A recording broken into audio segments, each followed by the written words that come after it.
সকাল 10টার পর থেকে যে বাড়ির পুজোগুলো, সেই পুজোগুলোর প্রতিমা এখানে নিরঞ্জন করা হয়েছে। সন্ধ্যের পর থেকে বারোয়ারি পুজোগুলো যেগুলো আস্তে আস্তে আসছে এবং ভিড় পাচ্ছে।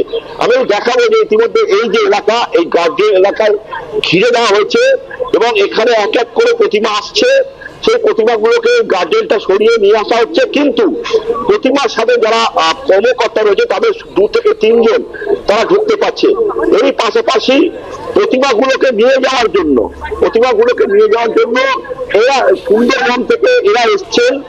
তারা এই যে একেবারে গঙ্গায় নিয়ে যাওয়া হচ্ছে, গঙ্গায় নিয়ে গিয়ে তারা বিসর্জন দিচ্ছে। আপনার কোন প্রিয়? আমাদের ঝিলবাগান সমিতি প্রতিমা, ঝিলবাগান।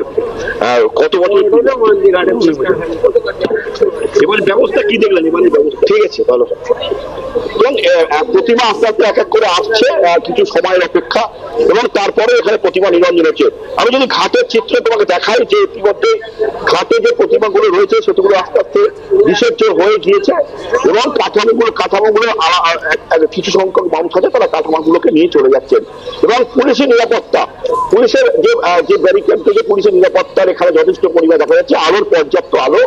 হ্যাঁ, এরই পাশাপাশি যারা একদমই আমরা সেই ছবি দেখতে পেলাম হুগলিতে মায়ের বিসর্জন, শ্রীরামপুরের যে ছবি তুমি আমাদেরকে দেখাচ্ছিলে সুভাষ, অবশ্যই। আর অন্যদিকে দিল্লিতে দশেরার অনুষ্ঠান চলছে। এই দুটো অনুষ্ঠানই অবশ্যই ভারতীয় রিচুয়ালসকে আগামী দিনে আরও একটা নতুন প্রতিষ্ঠার জায়গায় নিয়ে যাচ্ছে। দেশের রাষ্ট্রপতি দ্রৌপদী মুর্মু উপস্থিত রয়েছেন দিল্লির অনুষ্ঠানে।